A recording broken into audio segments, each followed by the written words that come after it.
Hello guys, welcome to my YouTube channel. আজকে তোমাদের সাথে অনেকদিন পরে একটা বড় ভিডিও শেয়ার করছি। জানি ভিডিওটা খুব বেশি বড় না, মাত্র 2 মিনিটের, তবুও তোমাদের সাথে আজকে প্রায় 1 মাস পরে একটা বড় ভিডিও শেয়ার করছি।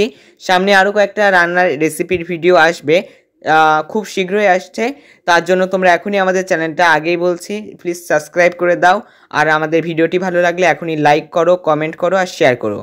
আজকে আমরা এসেছি ধানের ক্ষেত ঘুরে দেখতে। আর এই দিকটাতে দেখতেই পাচ্ছ, এই দিকের ক্ষেতগুলোতে কিন্তু ধান কাটা একদম হয়ে গেছে, আর ওই দিকের ক্ষেতগুলোতে কিন্তু এখনো ধান কাটা অনেকই বাকি আছে। কয়েকদিন পরে আসলে কিন্তু একটা ক্ষেতেও ধান দেখতে পারতাম না। এই ধানগুলো কাটার পরে কিন্তু এখানে সরিষার বীজ ফেলা হবে, আর তারপরে যেহেতু সামনেই শীত আসছে, এখানে কিন্তু সমস্ত ক্ষেতে সরিষা চাষ হবে।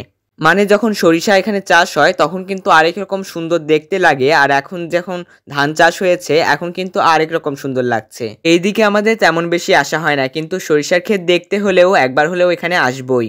সরিষার ক্ষেত ঘুরে দেখতে আমরা যেখানে প্রতি বছরই আসি তা কিন্তু নয়, আমরা মাত্র 2-3 বছর থেকে আসা এখানে শুরু করেছি। আর তোমরা যারা আমাদের আগের ভিডিওগুলো দেখো, মানে প্রথম দিক থেকে আমাদের চ্যানেল দেখেছো, তারাই শুধু জানো শীতকালে এখানে সব ক্ষেতে শুধু সরিষা চাষই হয়।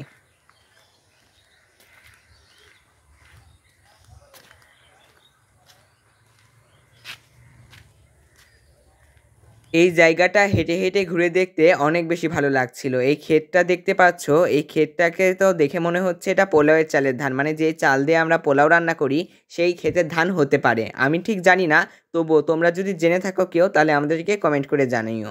আমার মনে হওয়ার কারণ হলো এই ধানের গাছটা অন্য সমস্ত ধানের গাছ থেকে কিন্তু একটু ব্যতিক্রম আছে। একটু পরে আমার প্রাইভেট আছে, এই জন্য ভালো করে তোমাদের সাথে এডিট করে ভিডিওটা শেয়ার করতে পারলাম না।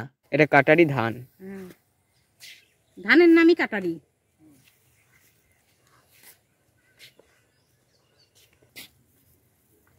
এই ক্ষেতে কিন্তু ধান কাটা হয়ে গেছে, আর বেশি ঘুরবো না, চলো অল্প একটু সামনের দিক থেকে হেঁটে তারপর আবার চলে যাব বাসায়। আমাদের ভিডিওটা ভালো লাগলে প্লিজ এখনই আমাদের চ্যানেলটা সাবস্ক্রাইব করে দিও। আর তোমাদের সাথে দেখা হবে খুব শীঘ্রই আরেকটা বড় ভিডিওতে।